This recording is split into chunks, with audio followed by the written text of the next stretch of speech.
Good afternoon. It's yet another blessed Thursday that we are bringing you the second episode of Dear Journalists. And this is a conversation that is just starting. Last week, we started with investigative journalism and we brought you journalists who've been in the field for quite some time.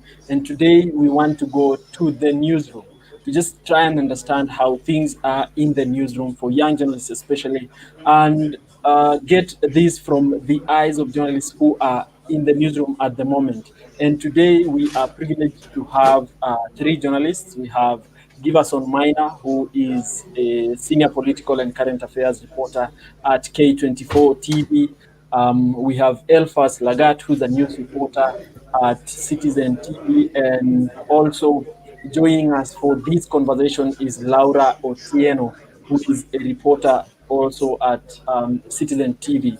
So Laura is currently in the field looking for a story. Giverson is actually in the newsroom while we speak, so that just helps us to put this conversation in context. But yeah, so I'll allow our guests to kind of introduce themselves and tell us a little bit more about themselves and what they do. Where do we start? Giverson, because you're in the newsroom, you can take it away. That's right, Yagon. Of course, thank you so much for this kind of forum that you organize for us to speak to some people outside there and maybe some aspiring journalists. Actually, I'm in the I'm currently in the newsroom, just preparing for a piece to run in the of course at 7 and of course at 9 p.m. So this is what we do every day. The newsroom is full of people, full of journalists doing every bit of story, doing from sports, doing politics, doing science, doing human interest stories. This is our business. This is what we do every day. Okay. Elphas. Yegon, thank you so much. Just like Giverson said, I mean, you're really doing a good job by organizing such a platform where we engage and, of course, build each other.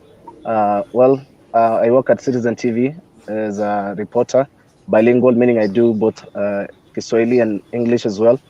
And I majorly do human interest stories, political stories as well, and human interest. Human interest in the sense that once every while, I do features.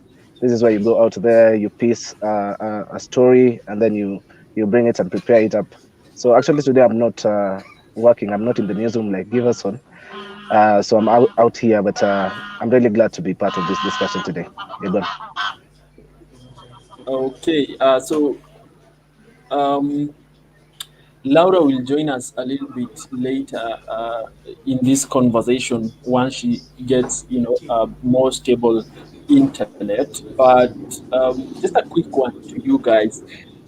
Um, what was your experience when you first got into the newsroom? I know, give us on, you moved from Switch TV and now to K24 TV, and for Elphas as well, you moved from Standard Group to Royal Media Services. What was your experience like? Let's say your first day or your first week in the newsroom. Even you know where we started from. Because we started from a very young station back there at Moi University when we were still students, and even some months before we graduated. During that time, I don't want to mention the year when, but it's about 5 years or around 6 years, later, years ago. And we built that small young station for Moi University. That's where we started our newsroom. I was the head of news. I was a senior anchor there. I was a reporter. I did interviews. Of course, that little bit of experience just from university and being what you wanted to be. I feel like you achieved it. And that was a very huge platform for me. However small the station was, it was a big platform for me as a person. And right there, that is when we started building our experiences, building our skills, and nurturing our abilities. Of course, under the able leadership of one Dr. Nguri Mato, if you remember him, and Of course, this Yes. guy has taught a lot of, journalists back there at Mo University. Of course, you remember Sakali is one of the greatest, teachers as far as journalism is concerned. And we did there after, I think, around 2 years. I think the experience was good enough now to come to the rest of the world and some people. And actually, went to Switch TV. It was a whole different kind of experience. It was more national television. Of course, it was of course another young station, so we had to build everything else, from scratch. We tried to, piece content together. I don't know what we people want. So at that point, we were very young and vibrant.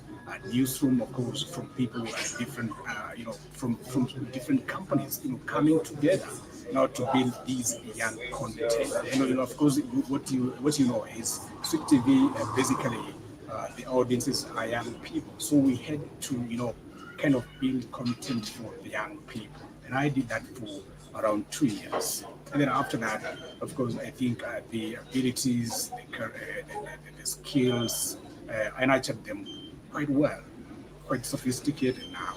I'm doing something totally different. At K24, I'm doing politics.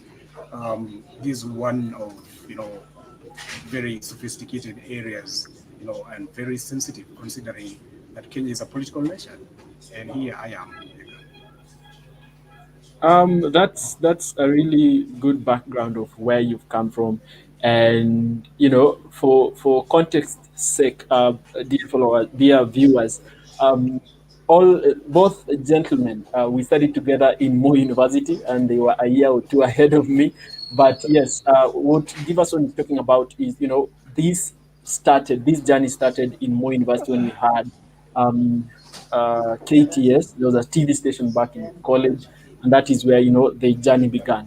Let's get to hear from Elphas Lagat as well. But before that, if you have any question, then feel free to just ask, and find time to ensure that we answer all these questions, especially if you are looking forward to getting into the newsroom as well. You're a young journalist and an aspiring journalist.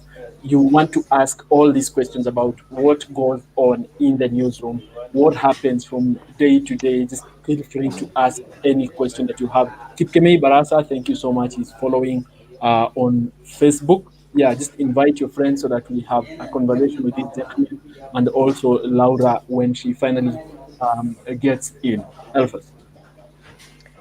Well, Yagon, my experience was, I'll describe it as it was sort of mixed, because I'll take you back to, should be 2015, when I first had a real experience of a newsroom. And that was during my internship. I got a chance to be attached at Royal Media, Citizen TV. And so the first impression that I got there was, on day one, there is one Yes. Mercy Oburu. She's a boss there at Citizen TV. And on the day that I was reporting, she told me to be at the office at exactly 8 a.m., not 7:59 or 8:01. She was very specific with the time that she needed to see me. So when I arrived Yes. at Citizen TV on the first day, here Yes. walks a smartly dressed lady and tells me, you must be Elphas Lagat. Yes. And now your internship starts today. Are you ready? Yes. So she pairs me immediately with Alex Kubasu. So Mm-hmm. that time, I'm in a suit. You want to impress. It's your first time at the newsroom. Yes. And you're all jittery. You're seeing all these people you've been seeing on TV. You cannot even make your mind, put your mind that this is actually happening. Yeah. So Yes. you feel a bit intimidated, but at the same time, you're excited, looking forward to what the newsroom had. So having been paired with Alex Kubas, I remember the TSC, Nats and TSC had a standoff, and there was a hearing at Milimani Law Courts. So, Masi Yes. tells me, "Are you ready for work, Masi Oburu?" I said, "Yes." So she pairs me with Kubasu. We go out to the field. I'm telling you, man, I was jittery on the first day, to the point that I had a kind of embarrassing moment, kidogo, Mm-hmm. where my trouser actually tore, and you Oh have to sort my. of hide it. You sort of have to hide it, and try and be in your best behavior at that point in time. And I'd say, after the internship, there are of course several other really noteworthy events. including Yes. interviews out there. I remember, for instance, we would be sent out there, na ilikuwa ngumu sana kupata where you just do live links at that point in time. It really had Yeah. to go through the process. You do a lot of voice tests before you're allowed to do a story, rigorous training, and Citizen was really brilliant with that. Oh, My other experience now, having now joined as a reporter, not as an intern, is when yeah. I joined KTN and I was deployed to work in Nakuru as a To work in correspondent there. Nakuru as a So correspondent on there. that same So night, on you that must same remember, night, you must remember, you, you remember the Solai you remember the Solai incident. incident. So it's about three in the morning. I receive a call and I'm like, this is my new boss, Alex Kiprotich, who's the bureau chief at KTN. He tells me, Yes. Solai has really happened, and it's an incident of a huge proportion. So for a whole week, I did not even have time to try and to acclimatize with Nakuru and all that. So when Solai happened, that is the entire about 3 weeks of non-stop reporting. So it was like Yeah. baptism by fire when I joined KTN. So again, we did work here, a lot of coverage in Baringo, the Capedo attacks. Yes. We would do several other stories within the county's proximity to Nakuru. And one way or the other, I joined Citizen in 2018. That was around November. And now Yes. I've been doing human interest stories, political stories, and now sasa corona ndio hiyo tumemalizia kuripot corona. That's nice. Elphas, a very nice preview of how your journey has been so far. We're glad to have Laura now with us. So, yes, Laura, kindly introduce yourself and tell us so far what the gentlemen have responded to is the question of how your life in the newsroom was the first time. Yeah. Like how long you've been in the newsroom and how your experience was the first time you got into the newsroom. Yeah, thank you. I hope I'm audible now. I am 3 years, give or take. The newsroom could be longer if I combine my experience in as an intern. Yes.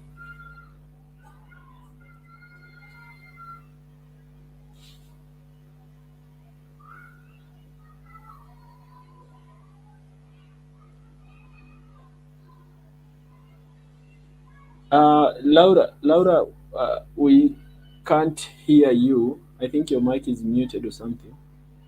Do you want to take it up again? Just niko sawa. Yes. Field work. Yeah. So I'm saying I am 3 years old in the newsroom, give or take, but it could be longer if I combine with the time I spent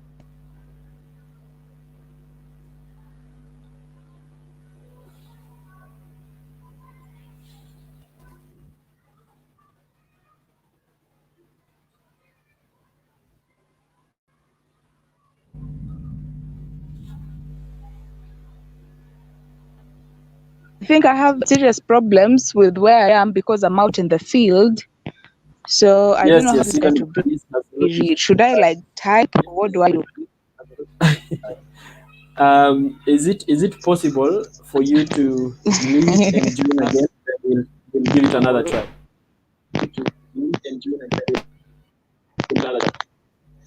Okay. Going All right. to downgrade, upgrade to 4G, 3G problems to We understand. You said you're in the field.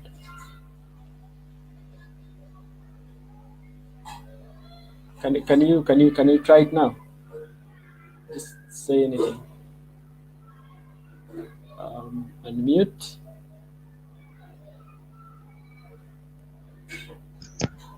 Okay. Now.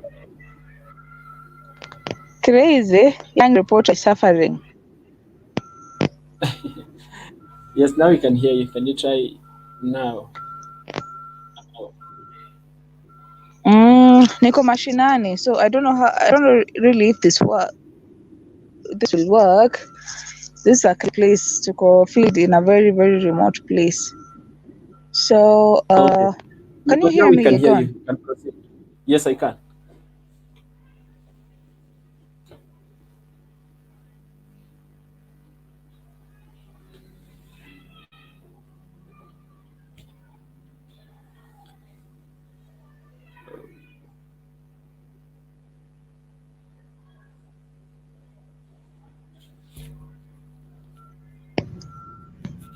It's okay. It's okay, Laura. I think what you can do is just It's okay, leave the Laura. I dashboard, think and what then you we can can just we can join then we again. can Then we'll try. join again. Yeah. Then we try. Okay. All right. Yeah. Sorry for that. Yeah. Yes, so gentlemen, we have a little bit of a challenge there with Laura, but once she gets back, then we'll be able to proceed with her. So just another question about just trying to help our audience understand the newsroom. What does your day look like? Just a typical day in the newsroom. When you come to the office in the morning, what happens until the time you leave for home? Give us, or Elphas, whoever wants to go first. Please unmute your mic Uh, uh, first. I'll go first. Yagon, thank you. Okay. Okay. Um, a day in a newsroom is not, I'll say it's half structured, half Mhm. unstructured. And first, half unstructured in what sense? Because you have to really be on the go, because you can get to the newsroom and something Yes. happens, breaking news. So you really have to be always someone thinking on your feet, because you might get to the office and you realize, hey, this is happening here. You need to be there as soon as you can. It's breaking news, and breaking news, you have to be there as fast as you can. So in that sense, you have to really be open-minded to know that your day is not fixed. You can get there and it changes completely in the way that you least expected. Yeah. Um, and structured also in the sense that there are always meetings first, because there's an aspect of trying to brainstorm together. A newsroom, and I'm sure Giverson will agree with me, and even Egon will agree, is about teamwork, in the sense that you get to the office, you have a meeting of about an hour where now you brainstorm on ideas, you review your bulletin yesterday. What did you do good? Ni nini ilikuwa na shida kidogo, and maybe you need to adjust in that particular day. Of course, so you do the reviews and we criticize each other here, there, where we can improve. Where we've done well, we also commend each other in the newsroom. Yes. And then now we get to the business of the day, where now we brainstorm, what can we do today? What are we giving out to the audience in terms of, there are also those special stories, or rather zile tunaita exclusive, when if you have a story that is unique to you, then that is what you plan for the day. And also there are what are referred as docket stories, current Mhm. affairs. Maybe there's a political leader, Akomali, the president is saying this, or if it is an aspect of like the pandemic now, we try and see how do we tell it differently. So that I remember, for instance, the period in Corona, we Mhm. always strived to tell Yes. something different, so that it's not just about numbers. And of course the numbers are also important, but also we'll try and see how our security guards are faring on, being the first line of screening and all that, and mask, the effectiveness of the mask and all that. What I'm trying to just say is that the day pans out with a plan in the morning, and also you being ready, so that if anything happens, mmefika hapo teketeke sana. And of course, once you've discussed, reporters will get our stories, we are assigned our stories, pick a cameraman, unasonga mpaka field, you try and be creative with the pictures that you get, you Yeah. look for punchy responses as well, so that your story is full in that sense. So when you get back to the office, unaingia edit suit, you do the scripting, and then of course now putting your voice with the pictures, you do it properly, and then of course it's checked. So it's actually a whole process whereby you start, you go to the field, you gather your info, and then come back, it's edited to make sure that there is quality control and everything, and that everything is factual. So that's why there is editors in between, and it has to be really checked and counter checked, so that the story that you're putting on air is factual, it's comprehensive, and also is balanced. That's how our day looks like, Egon. All right. Thank you very much. Do you want to add something, Giverson? Do you think there's something he's skipped? Or maybe just from your perspective, if there's anything that's different there compared to, like, anything that's different at K24 compared to what you used to do, or how your schedule used to look like. when you are at Twitch, because now the types of stories that you do have kidogo changed. And meet your mic.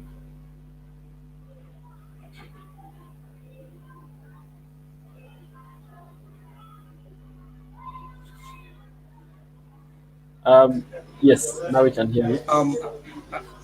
I think basically, Alphas has told everything. That is the standard procedure, in any newsroom. Of course, you wake up early in the morning, come to a meeting. It's called, editorial meeting, where you pitch ideas. Everybody, like maybe 10 or even 15, 20 journalists. Everybody in the newsroom is meeting. And every reporter telling his story. What story do you have today? I have this idea. Of course, the editors plus everybody in that meeting have to, participate and ensure that your idea that you presented is a very good idea. They built the idea around so that at the end of the day you have a very nice story. And of course, after that, you agree with the idea. Of course, with the editors, of course, get out of the field, pick up a camera and of course a camera person, go out there, ensure you have the best pictures, ensure you have the best story angle, ensure you have the best interviews, ensure you have maybe you could have done something like a PTC that is called, when you are a reporter, it's seen on screen, that is called a PTC, a piece to camera. Of course, and then when you come, you basically do a write-up, which is called actually a news script. And then you go edit with a video editor, ensure that the story is done, and then link the story to the servers. That is where, and then it's sent to the galleries, and it's ready to air for any bulletin. Let's say maybe 7 or 9. That is the work as a reporter. Ensure that from the pitching idea to up to the level where the story goes on air. As a reporter, you have to ensure the story is ready to go on air. But as Alphas said, there things could change. You could come maybe with a story idea, and then something happened. Breaking news. ESCC is raiding cancer. The ECI are raiding some institution because of corruption, and you could end up changing all those stories because you have stories of the day that are very important and they have to be covered. So you end up, grounding all the stories that you have discussed, and you have to go with these other stories that have erupted. Breaking news. That's the standard procedure. Okay. So in addition to that, Yegon, yes, just in addition to what Giverson is saying, you remember when Dusit attack happened there? It was around that time that you are reviewing what you collected for the day, and now we had a complete list of stories that we are going to do. Then Kidogo, I remember Michael Kinney runs on the stairs, guys, a big explosion, and we sort of heard it because we are close to, Royal Media, that is Dennis Pitt Road, and now Riverside Drive. It's pretty much close. So we sort of had a kaboom. So, it's an incident that tells you something can happen, and it changes the entire day that you had. And, as Giverson said, 15, 20, 25 people involved in the whole process of planning for the news. Na mko tayari sasa ku-air that nini for June. Then something happens. So for that day, we had something about quick turnaround. You have to have quick turnaround. We rush to the scene of the mini. Of course, also you have to be safe whenever you're going out on such breaking news. So yeah, so it's one incident that tells you have to really be ukwe tayari for anything. Anything can happen in the newsroom, basically. Okay, so all that points to the dynamism of the newsroom, that it's not just that things will follow some specific order of thoughts, that you have to really be on toes and ready at whatever time to go out and execute a story when and once it happens. Now we have Laura back, Laura, do you want to proceed from where you left?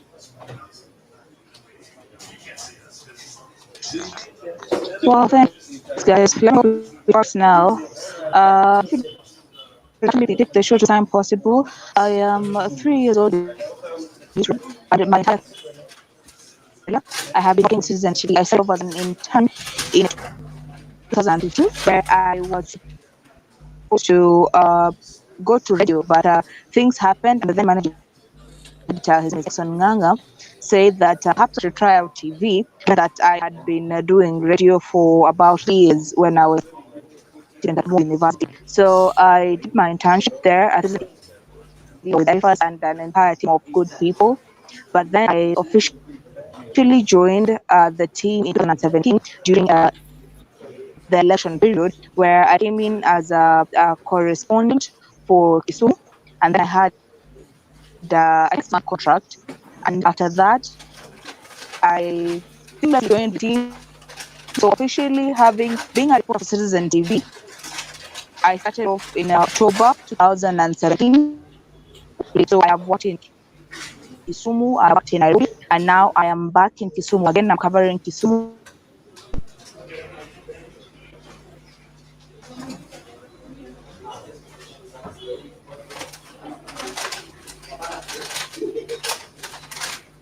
Okay.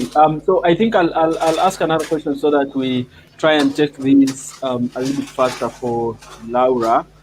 Yes, Mercy, Laura is having a little bit of network challenge because she's out in the field doing a story.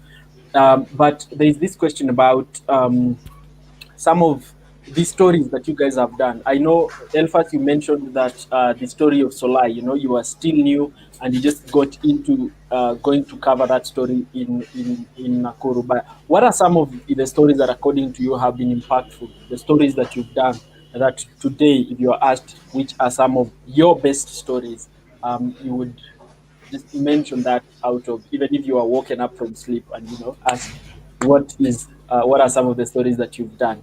Can we start with you, Laura?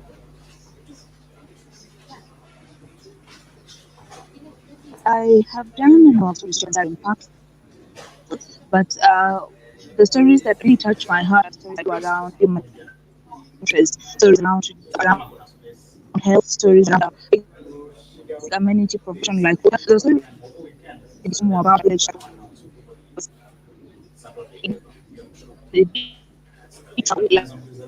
in water somewhere cement. And I'm glad that we finished we published that story or went on air.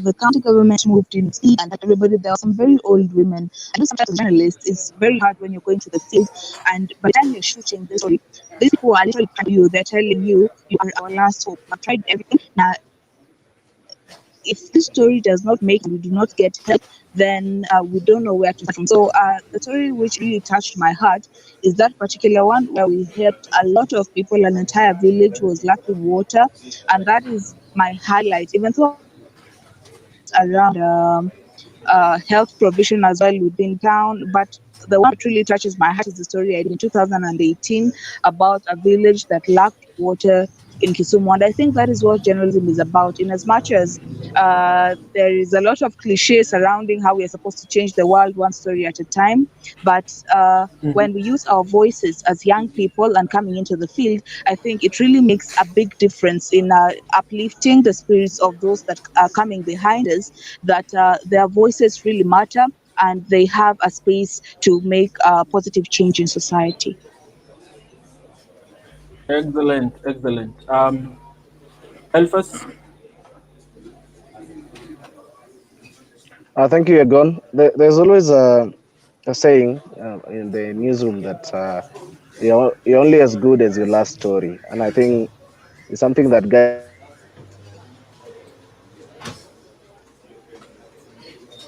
us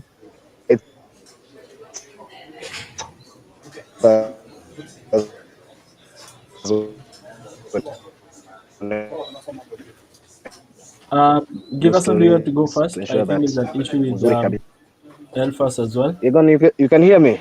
Well, you can hear me? Yes, now we can. Sorry, so someone called my phone now. Okay. Sorry. So as I was saying, there are those stories that you do and you feel, yenyewe story naona alifanya story mzuri. It's about stories that touch on human beings, human interest stories. There's a particular story I did in Baringo. One was on Madenge. There's some plant around Mogotio no, actually marigat, that they have to. It's a very invasive species. So there was this lady ambaye alidungwa na hiyo nini. I went and did a feature for her, and she sort of got help, manake mguu yake ilikuwa imeharibika kabisa, imetokana na hiyo nini. So there's an NGO from Nakuru that actually came in to help the lady, to help her to actually seek treatment. And for me, it doesn't have to be so massive that the impact touched on thousands. If it touches one single person, I consider that as a success.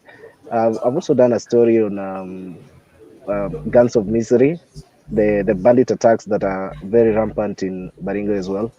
And for that reason, there have been always peace talks and trying to bring peace around the warring communities in Baringo and the border of Turkana. So such a story that I did has actually led to more talks of, hey guys, can we listen to each other? Can we arbitrate on issues of livestock theft and banditry? So right now you don't hear a lot of those attacks, and I felt that repeated storytelling on those areas has actually turned the government in that direction to try and always mediate and bring peace to the conflict-prone area of Baringo. So whenever I did stories touching on Baringo mostly, I felt that those are stories that stood out for me, and there are quite a couple of them. Yeah, basically that. I mean, any story that touches an individual, or even we do an appeal story for a student who's amepita vizuri marks, and then maybe the parents are not able to take the child to school. And we did a couple of those stories. I'm sure even Laura did some in Kisumu. And we hear that that kid amepata sponsor wa kumpeleka mpaka form 4. I mean, that is a win for us. It doesn't have to be so huge, but if it helps one person, I think that's a win for us. Yeah. All right. Thank you so much, Giverson. I'm a political story right now, but it's not politics. I do every day. I also do humanitarian story, like technology. And of course, I think one of those stories was so impactful. Stories that was so close in my heart. It was the Solai story.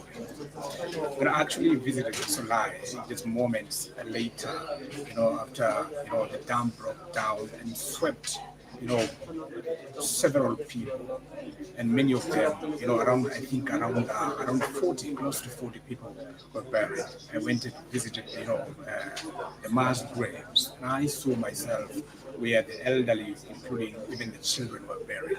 And during that time, the government was also trying, including the Kenya Red Cross, they were still trying to, to unravel the situation. There were a number of bodies that were still underground, under earth, that they were still, trying to bring them out.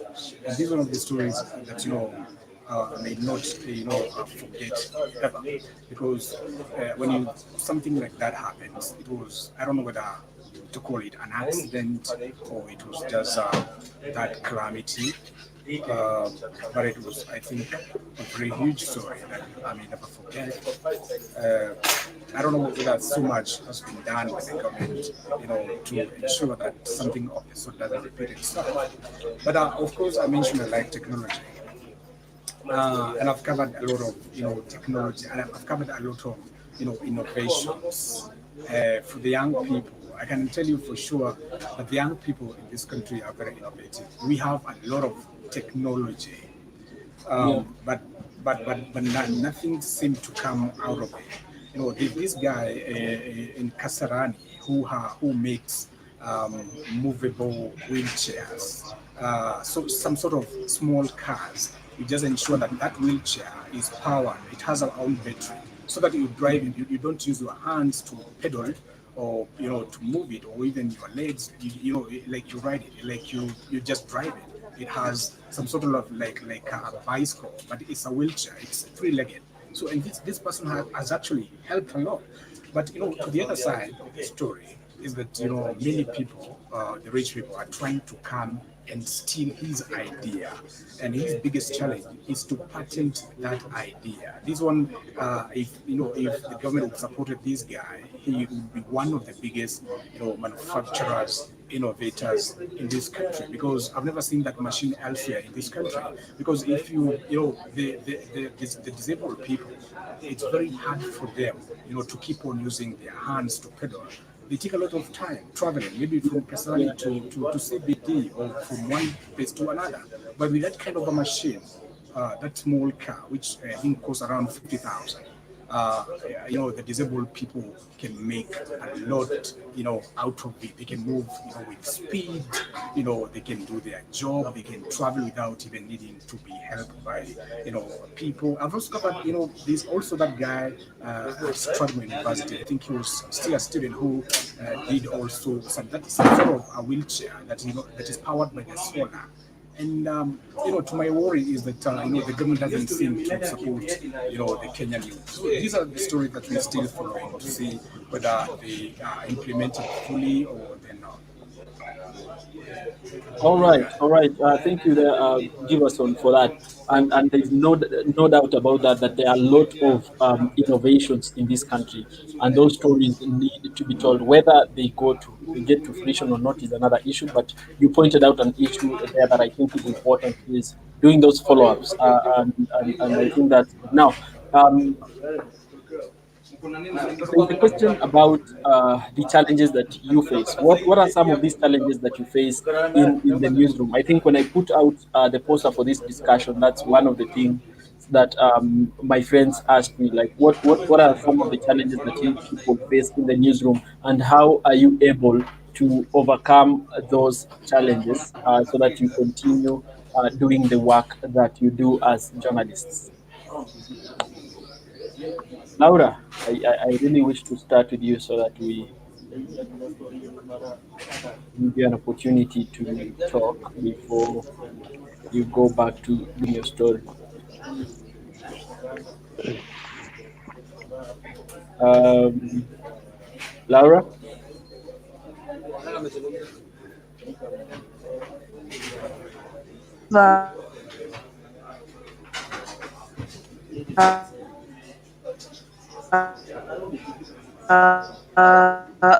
Being a Okay, fine. Elphas? Oh, well, you're gone. If you can hear me. Of Yes, I course, can. like any other place, the newsroom also has its fair share of challenges. And one is very strict deadlines, especially for stories that are running for prime time, 7, 9 p.m. Maybe you have a top story, and there's a whole process. Maybe you need graphics, maybe you need to get some footage from the library and all that. And again, we rely on machines. Sometimes you are editing a top story and the machine crashes. Machine inazima ama ina hang, and you have the editor now on your neck kabisa anakwambia that story has to be top story. Of course, these are everyday challenges that we face in the newsroom, and it's just about unajipanga in good time, just trying to arrange your things in proper time so that you are able to mitigate, like to have stop gap measures for any potential challenges that you get. Another thing is you could possibly meet unresponsive news sources. For example, you're hunting down for a particular interview that that needs that like weaves your story equal complete, and maybe the news source perhaps doesn't want to comment on it, yet they are very crucial on it, or maybe it implicates them adversely, and maybe they are sort of trying to evade. So I mean, with time you learn how to deal with difficult sources out in the field, and with time you also learn how to navigate around the challenges in the newsroom. uh, the competition is really top gear, because every other time everyone wants to be better, and you sort of see it in the sense of, if I try to be better and my colleague also tries to be better at what they do, I mean, we collectively improve on our quality and the output there. So again, that aspect of competition in the newsroom, I think should be taken as a positive in itself. That should not be a challenge. That we Okay. all strive to be better at the end of the day. Yeah. All right. Giverson. Um, Newsroom, I'd start by saying newsroom is a very crazy place that you may find yourself working in. And journalists, you know, it's a crazy job. This is the only workplace that you are not required to get tired. You can never be tired in the newsroom. It doesn't matter how you woke up. It doesn't matter whether you've taken lunch or not. It doesn't matter if you're dusty or not. You have to make sure that if you are assigned a top story, then it has to go. You don't have any excuse. You can say that I'm not feeling very well today. It looks like I'm feeling a little bit of I'm lazy. So the biggest challenge, is that if you assigned a story that you know little about, and somebody has assigned you this story, they trust you, and they know you're gonna deliver. And deep down in your heart, you know little, very little, about that area. Maybe you're doing a story about science, you've never done it, or you're doing politics, and you're doing it for the very first time. You can say no, of course. So you of course you dive into very deep waters. You have to do this. You have to research. Your research has to be top notch. Of course, research is where everything begins. You have to make sure that you have the best story. By the end of the day, because if you don't do that, people will start seeing you, including the audience, that you're not a serious journalist. This is a world where this industry of ours is very competitive. If you deliver something that's not quality, then even the audience, they're gonna make sure the audience to shift from your station, and they're gonna watch your rival station. So I think this is where even to the aspiring journalists, don't fear to do any kind of story, even if you've not done science, you've not done technology, you've not done business, you've not done politics, and you assigned this kind of a story. And maybe probably you're doing your internship or you are in attachment. Don't say never. Don't say you can't do that story. Of course you can. That's why you are journalists, and of course you seek help from the editors, seek help from your fellow reporters, and make sure you have at least a good story, 90% good story. Never say no.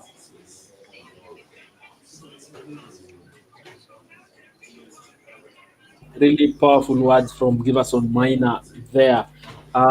But now I am concerned about the issue of, you move from one story. I'll use the example of Lagat in this case. So you finish the what's it called, the dam story, and then immediately you start working on Guns of Mystery. Immediately you are done with Guns of Mystery, you go to another story. How do you take care of yourself? Is there a mechanism to ensure that mental health wise you guys are good? Are there plans like that in the newsroom, or is there a plan that you have individually to ensure that you just after you've done such a story that involves a lot of cases of death, a lot of sad stories, how do you then tone down from that? How do you keep yourself safe? How do you ensure that you're okay after that? Well, Yegon, thank you for that. You are raising a very important point that I mean, all journalists have gone through this. You meet very painful situations. Perhaps it's an Mhm. accident.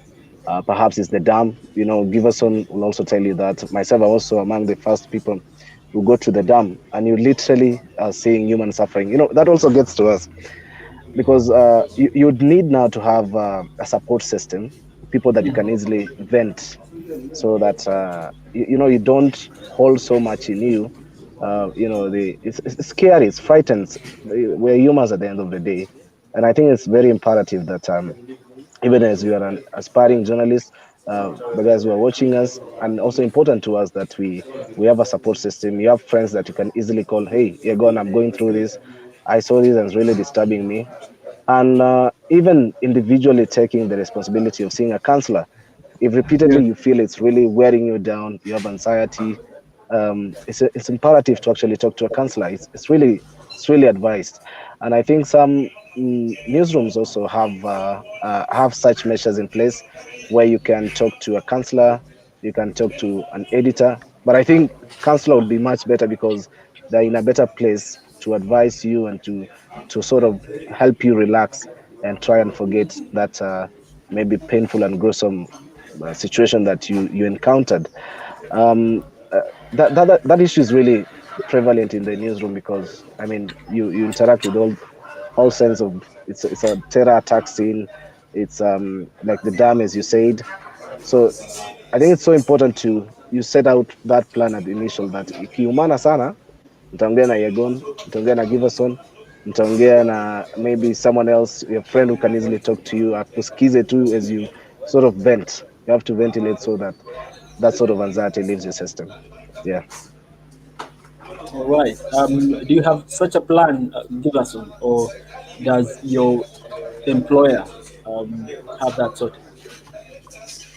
I'll say this is, one of the challenges that, the Kenyan newsrooms, find themselves in. Because if you remember the Westgate, I didn't cover Westgate myself. I think I was still somewhere in school. But as far as crime or even terror is concerned, you saw journalists who covered that, that bomb or that terror attack, how they were frustrated. You could even, like you some sort of, unahepa gunshots, like someone is firing at you and you're straight to put your body down so that you don't knock by a bullet. And you can imagine what these journalists went through. And of course, lucid killing, you're not given, even sometimes you don't have a gear because there's no that, maybe the gear is not there, it's not near you. You have to go and tell Kenyans what's happening at lucid at that particular time, but you don't have a helmet, you don't have a bulletproof, then you only have a microphone, and a camera. And you have to get so, in the best of things, you have to, wish yourself luck, and pray to God that you're back safe. You've told the story, and you have the story to tell Kenyan. But I think this is one of the challenges that I think the Kenyan newsrooms have to take up very seriously, because in the Western world, this is considered, so much. This is like it's basic, but I think it's where we are right now. But I'll tell you, that's not the only challenge in the newsroom. There's so many challenges in the newsroom. But I think, as far as it's concerned, I think the Kenyan newsrooms are trying to step up the game every day. In addition to that, Yegon, Yes, sir. and I feel strongly about this is that you owe it to yourself to actually do an assessment individually and assess whether a place is safe for you to sorry Bless you. excuse me. You can please carry on first and then I'll Okay, that's fine. So the other thing, Giverson, that we I think have mentioned here is the issue of just trying to, beating deadlines in the newsroom because it's one story after the other. Once you're done with this, you have very little time to, cool off and do another story. As in, once you're done and it's gone on air, and then you're supposed to now start figuring out, so what next? So it's story after story after story. So how do you kind of manage that at an individual level, in even planning yourself and knowing that tomorrow I have this and this and this a story, or if even in that schedule something else comes in, you are able to jump onto that, finalize, especially for cases like breaking news and all. How do you ensure that you manage yourself in that sense? I'll tell you for a fact, journalism or reporting is one of those crazy jobs that you have to do, and it becomes lifestyle. That every day you've done a story, very nice story. Everybody is talking about it in town, and then you don't know what to do tomorrow. It's one of those biggest challenges. Like today, you did very well, 90% story. Everybody talked about it. It trended even on Twitter. But then tomorrow, it's another day. You don't know what to do tomorrow. So I'll tell you, as a reporter, it's a very huge challenge. And if you want to deliver stories or news, you have to be a reader. You have to be a researcher. Researching, I told you, is where all begins. You have to research. You have to watch. Even if you TV report, you have to be watching television. And it doesn't mean your own station alone. You have to watch it in the competitors. You have to see what did you miss that all the other stations could have carried. you could develop an idea out of what you saw in another channel, and you develop it and you do a better story than they did. You have to read. You have to be reading, newspapers every day. You could, most of those times you pick, you could pick an idea from a newspaper and you develop it, and you make contacts to people you could easily interview, and you make a story out of that. So you have to keep on researching, you have to keep on reading, you have to keep on watching. You have not only news, you have to be watching, even watch drama, watch everything, watch movies, watch series. These are all the places that you're gonna get ideas from. And if you're crazy enough, you're gonna dream about an idea. It becomes a story. Okay, Elphas, are you feeling better now? Yeah, much better. Thank you, Yegon. So I was saying, before you do a story, I think it's important that you do assessment individually. And as my boss, Joe Ageyo, normally says, is that no story is worth risking your life for. And even it has been reiterated more times than I can remember by several other bosses that I've worked with. So in essence, if it is a terror attack, well, there is a shootout maybe between police officers and thugs, armed thugs for that matter. I think it is imperative that you do an assessment kivyako, and then be safe even as you do that story. Ensure that your safety comes first, because we need you to be alive to tell that story, so that you don't be the story. And it's also imperative that I know there's so much ground for some of our Kenyan newsrooms to cover, and as Yes. Giverson said, there's much ground in terms of the necessary gear that is needed, perhaps helmets, perhaps sometimes wakitupanga tear gas and all that, and there are people who are allergic to that. There need to be those masks and all that. And I think it's a discussion that maybe newsrooms need to really have to ensure that the reporters out in the field are safeguarded. But most important is you as an individual. Ukienda kufanya story, make sure that you're in a safe space that's not very risky. I know some of these stories, investigative, you sometimes take risks, but it's imperative always that you assess and ensure that your safety comes first. For sure, safety comes first. And I think even that came out of the discussion that we had with Akina Alanamu and Hussein and Ntomwa, based on the type of stories that they do. But I think it's something that applies to every journalist, that your safety should always come first. Now, we are approaching the end of this session, and Laura had to drop off because she has a story to follow up on. But we hope we will get to talk to her next. If you have any questions for these two gentlemen here, feel free to ask, and we will ensure that they answer all those questions. Now, in terms of the growth pattern as a reporter, Giverson and Lagat, yeah, from where you started to where you are, what is it that you would say is the most important thing to consider? And I'd just ask this: where do you see yourself in the next 5 years, for instance, or 10? Where do you want to be? Do you still want to be a reporter at Citizen or at K24, for instance? Do you want to go international? What are you looking at individually?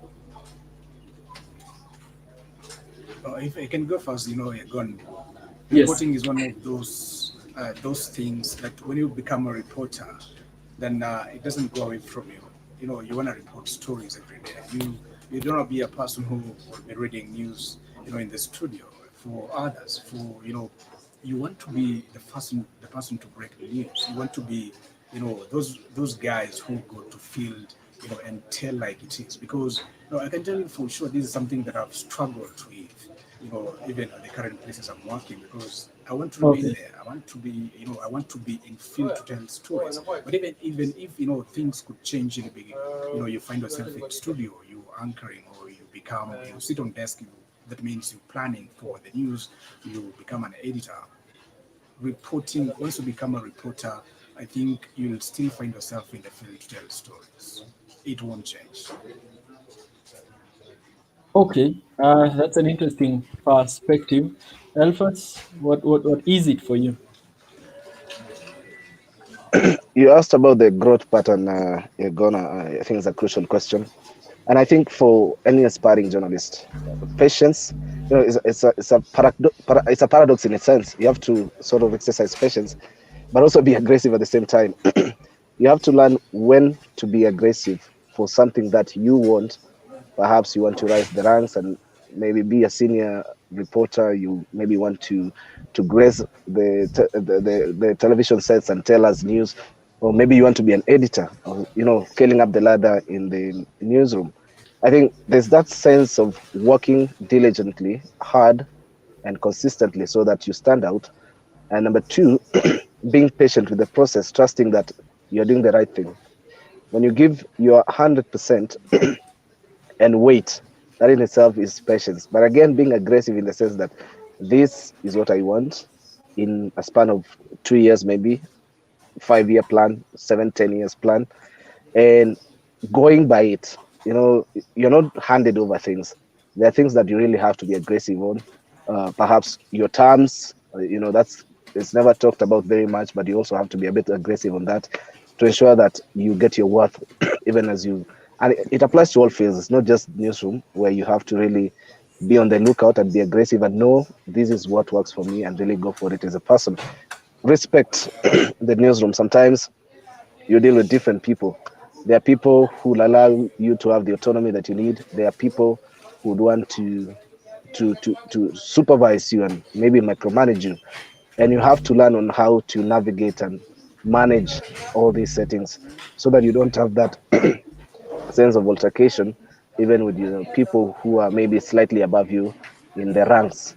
Where I see myself in the coming years, I love storytelling. I've done this for quite some time. Possibly, I may be in the newsroom, maybe, hopefully, with a better standing, maybe in the newsroom. Or I could be out there, but I think I'll always be a storyteller and tell stories using whichever platform that comes. Could be international, could be using the digital space that you're using, which I think is a brilliant idea. Yegon. I mean, there's so much to really anticipate for, even if you are starting out in the profession. All right. Now, my final question to you guys before you give your closing remarks. Do you think it is possible to be a journalist, do journalism, and have impact outside of the newsroom? I'll go first, Igran. Okay. And I'll start by saying you can be a journalist employed and you can be a journalist or freelance and not employed, but you can be supported by organization like what you're doing. You're going I must do. It's commendable job. I must commend you for that. You could not be employed by someone, but you're doing stories that your very close audience could relate to, and they are happy about that. You tell stories that matter, and that is what matters in this world. That apart from you're employed, I'm doing political stories here. I'm serving the audiences of K24. You as an individual, what do you do that really matters to that small person outside there? Your community back at home, what do you do that they say that guy has really helped us? He's a journalist and this is what he has done. You must tell their stories. It's telling stories of the underprivileged people you could be knowing, people you could not be knowing. You must do those stories that people look up and say, you really helped us. You gave us a platform to express ourselves, and to help us solve our problems. Yes, over to you, Lagat. Is it possible Yeah, to be a journalist outside of the newsroom and still make impact? yeah, absolutely. You're gone, and I know, being a journalist, you're out there. People, you're visible to the public, and I feel that being out there, I mean, you have life outside of even storytelling. Are you farming, for instance? Are you doing a side hustle on the side? And with that, you get to interact with, and you realize actually that uh, a lot of people out there are doing a lot of things, and if you are able to interact with them and even borrow it as a journalist yourself and even do something for yourself, that's brilliant. And at the same time, as you go out there, you can be of impact in the sense that even in church, you can even take your expertise there in terms of helping out with creative pieces for church. You could also, even for purposes of CSR, maybe there's a community somewhere and the roads are in a terrible state. I think we owe it to our people out there that we tell their stories, uh, regardless. Yeah, even those small voices, or allow me to use them, fringe voices, the minority groups maybe, we have to be on the forefront in advocating for that social justice and ensuring that also their voices are heard. So I mean, when you're a journalist, and it's a word that my boss in Citizen, Linus Kekai, said, that journalism in itself is actually a privileged position. In the morning, you could be interviewing a CS deputy president. Gioni, you asking hawkers what are their concerns in the CBD. Maybe they are being chased here, left, right, center by the county askaris.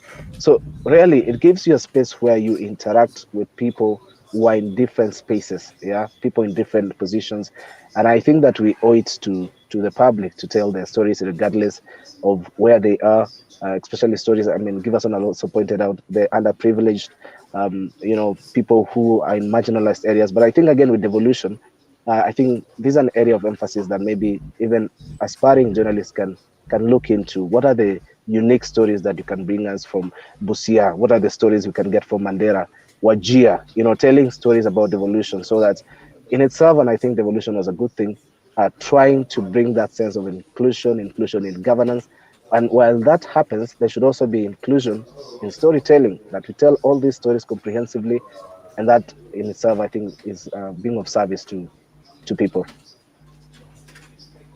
Really powerful statement there. Yes, I actually believe there is a very big opportunity in reporting from the counties, and that's an area that probably we should try and focus on more. So finally now, what is your parting shot? I know, Elphas, just lower the window, Yagari Kiasi. I see you're struggling with air. Yeah, and the sun as well. So your parting shot. What's your word to young journalists, people who want to be in the newsroom, to be reporters? Just a word of encouragement for them, if you may give us.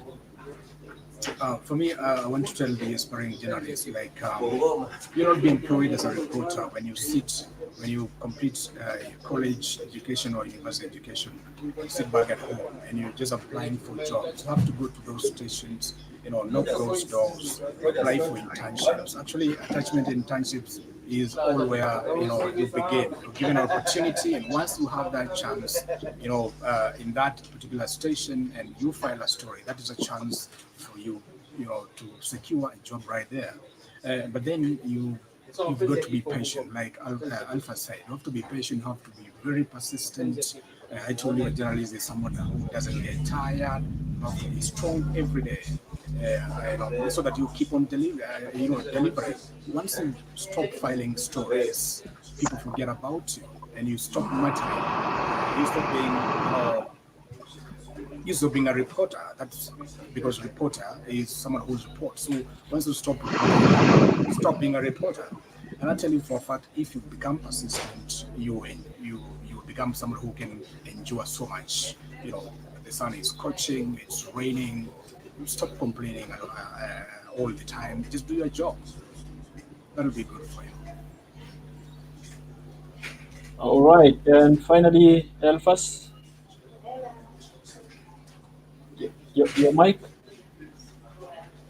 All right, you're gonna. I just want to raise one point that I feel is important, especially for our aspiring brothers and sisters in the industry, is Yeah. that you don't really need a godfather figure to sort of lift you and put you in the newsroom. Myself, I didn't. It's just about trying to get one particular contact in a particular newsroom and people maybe in the decision making space, and try and sell yourself. We all salesmen.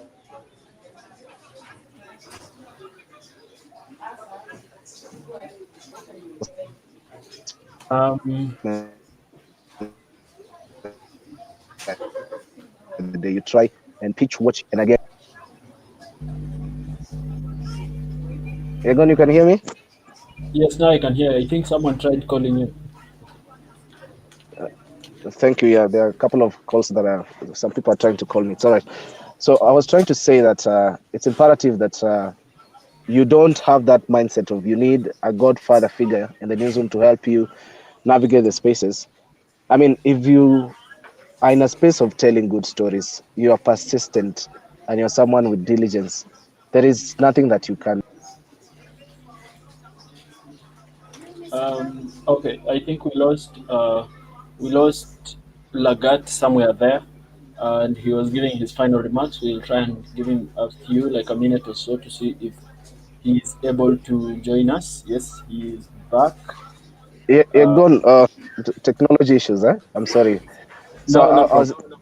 was just saying, there's that need for persistence. Ujielewe na ujue this is something different that you can bring to any media station that you get. Please be willing to start from any station. Don't be aiming for, of course, aim for the best out there, but also be willing to start somewhere and build your craft. And I'm sure that way you can be a media person, a journalist, or a force to reckon with in this industry. All right, be willing to start somewhere. I think, thank you so much, guys, for the hour. Thank you for the time that you've given us. This is going to, in a very big way, help to just nurture the next generation of storytellers. So, thank you for making time. I know, Giverson, you have a story that you are filing for 7 p.m. and 9 p.m. So, please go ahead with that. And Elphas, yes, thank you so much. We are really, I really feel bad that we couldn't include Laura in this conversation in its entirety, but we also understand that she is following up on a story. But yes, asanteni sana for this conversation. And to our viewers, Dear Journalists continues. Next week, we will have another group of journalists, and this time it could be mobile journalists or it could be senior managers, you never know. But this is supposed to be a platform for sharing experiences and knowledge. So stay tuned, keep it Mobile Journalism Africa. At Mobile Journalism Africa, we say our stories are best told by us. So see you next Thursday.